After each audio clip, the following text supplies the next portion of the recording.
Nah, guys, kembali lagi di channel Aprisitorus, di mana channel ini akan memberikan diri kamu suatu informasi baik dari pekerjaan, asmara, keuangan, ataupun kehidupan diri kamu secara general. Sebelum saya memberikan suatu informasi dari beberapa aspek yang saya katakan tadi, saya juga mengingatkan kepada teman-teman, informasi yang saya berikan terhadap diri kamu bukan suatu acuan untuk kamu ambil dan untuk kamu terima. Saya hanya bisa memberikan diri kamu suatu informasi berdasarkan kartu yang saya pegang ini. Diri kamu hanya bisa berencana terhadap kehidupan kamu, akan tetapi di balik dari informasi dan perencanaan tersebut, lagi-lagi yang menentukan adalah Sang Pencipta. Sebelum saya mengambil satu persatu kartu yang saya pegang ini secara acak, saya juga mengingatkan kepada teman-teman apabila ketemu dengan channel saya agar menekan tombol subscribe-nya supaya next video saya lebih semangat untuk memberikan suatu informasi baik terhadap kondisi energi kamu, manusia yang selama ini kamu prioritaskan, serta pihak ketiganya. Oke Wak Geng, kali ini saya ingin mengarah terhadap pihak ketiga. Apa yang dipikirkan, apa yang dirasakan, dan apa yang ingin disampaikan oleh kartu yang saya pegang ini ketika saya mengarah terhadap pihak ketiga. Kita langsung saja. Saya akan mengambil beberapa kartu, di mana kartu yang akan saya ambil nanti bisa saja bersifat resonate, bisa saja tidak bersifat resonate. Semuanya saya kembalikan terhadap pola pemikiran kamu. Semuanya saya kembalikan terhadap kondisi energi yang kamu miliki untuk saat ini.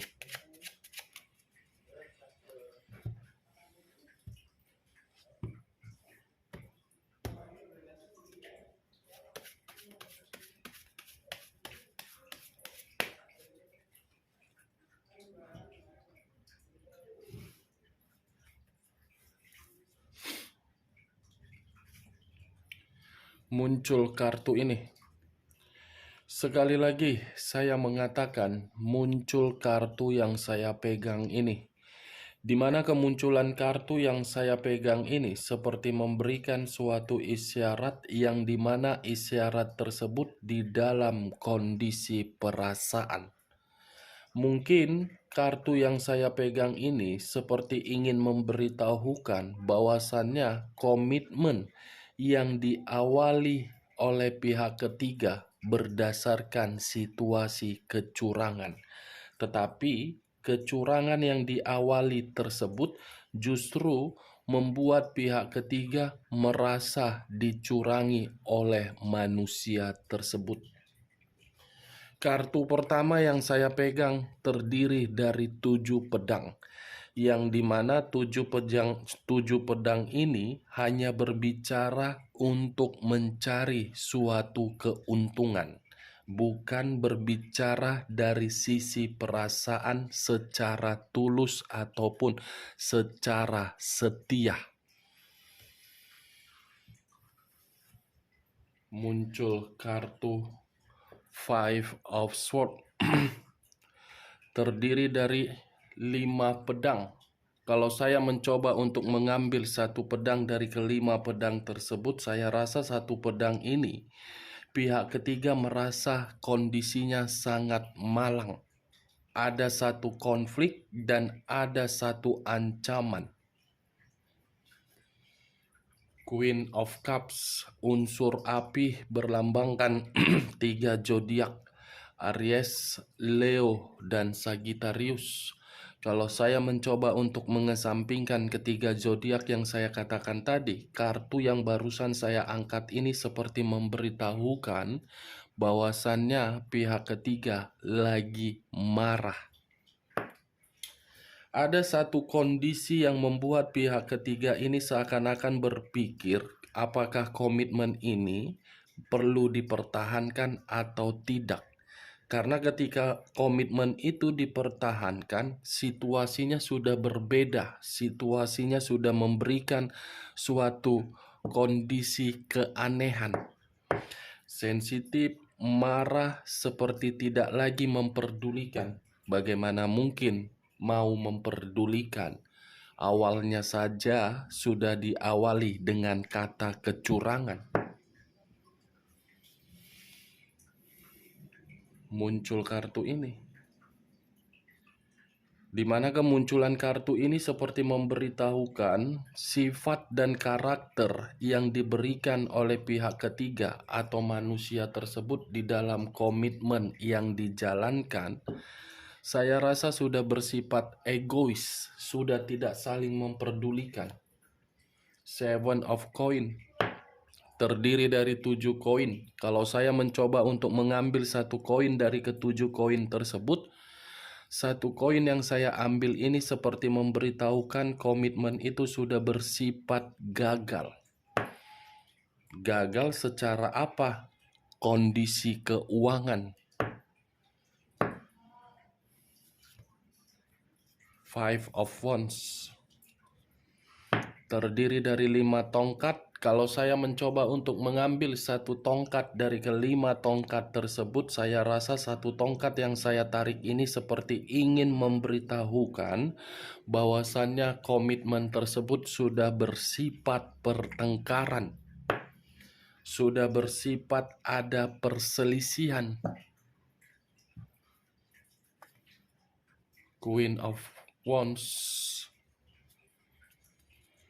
raja atau ratu yang memegang satu tongkat. Tongkat yang dipegang seperti memberitahukan komitmen itu hanya memberikan situasi beban dan situasi tanggung jawab, yang dimana beban ini membuat pihak ketiga ingin menyendiri.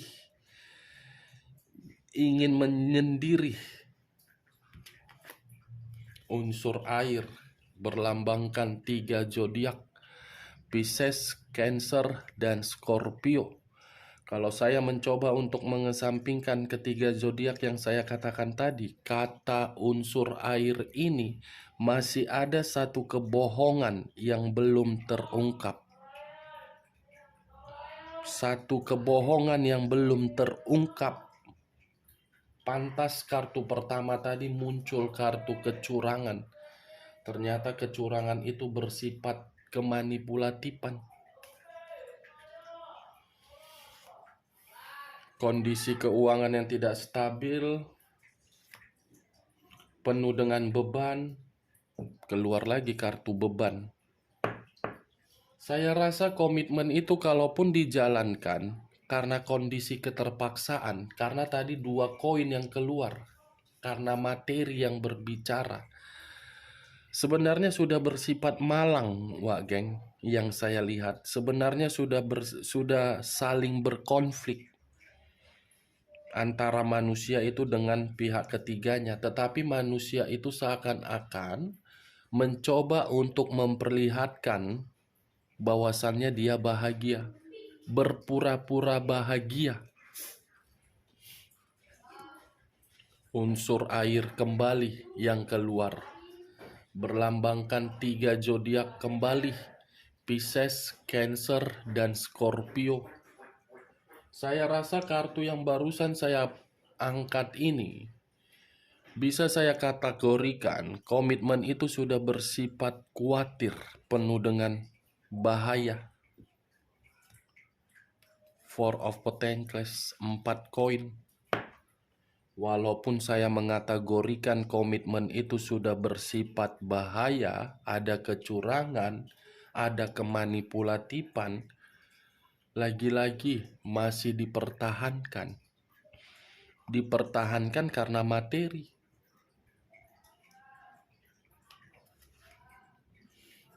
Judgment. Muncul kartu Judgment, di mana kemunculan kartu yang barusan saya angkat ini seperti berbicara dalam bentuk penghakiman. Penghakiman dari situasi yang dimana salah satu pihak akan menerima yang namanya keadilan. Saya tidak bisa memastikan apakah manusia itu yang akan menerima atau pihak ketiganya yang menerima. Setidaknya keluarnya kartu judgment ini akan ada seseorang dari kedua orang menerima penghakiman. Ada asmara baru, perasaan baru. Seven of Cups terdiri dari 7 cawan. Kalau saya mencoba untuk mengambil satu cawan dari ketujuh cawan tersebut, satu cawan yang saya ambil ini memberitahukan ternyata ada satu keinginan yang belum tersampaikan di dalam komitmen tersebut. Tetapi di sisi lain, manusia itu masih berimajinasi untuk mengharapkan diri kamu bisa kembali terhadap diri dia. Berimajinasi karena dia menyadari pihak ketiganya sangat jahat. Sebenarnya, kalaupun manusia ini menyadari pihak ketiganya jahat, lebih jahat manusia tersebut. Lebih jahat manusia itu. Kenapa saya mengatakan? Karena manusia itu tidak memahami arti dan makna dari suatu komitmen. Kalau dia mengerti arti dari suatu makna komitmen, dia pasti akan mempertahankan satu komitmen. Ini kan tidak. Itu saja logika yang bermain, Wak Geng. Menyadari pihak ketiganya jahat, jauh lebih jahat manusia tersebut. Apapun alasannya, ketika manusia itu merasa tidak bahagia, tidak makmur, tidak sejahtera, itu karena kondisi diri dia yang memulai. Jadi manusia itu jangan memberikan suatu alasan ingin kembali karena kondisi saya seperti ini. What the fuck? Kembali ke masa lalu. Situasinya siapa yang menciptakan? Kalau manusia itu adem ayem, menghargai yang namanya komitmen, tidak mengenal yang namanya pihak ketiga, pasti kehidupan penuh dengan kebahagiaan. Tetapi karena manusia itu selalu merasa kekurangan, ya mau tidak mau situasinya dia terima. Ini dia, Wak Geng. Bisa saya pastikan hubungan komitmen itu untuk saat ini, yang satu berimajinasi terhadap kondisi di masa lalu, yang satu merasa dicurangi dan ingin mencari keuntungan di luaran sana karena sama-sama jahat, sama-sama licik. Hanya itu yang bisa saya berikan informasinya terhadap diri kamu ketika saya mengarah terhadap pihak ketiga. Sebelum saya menutup perkataan saya, sekali lagi saya mengatakan, kalau menurut diri kamu perkataan saya tadi bisa bersifat resonate, angkat. Kalau tidak, tidak usah angkat. Oke, Wageng? Sekian dulu informasinya. Salam kartu tarot, salam zodiak.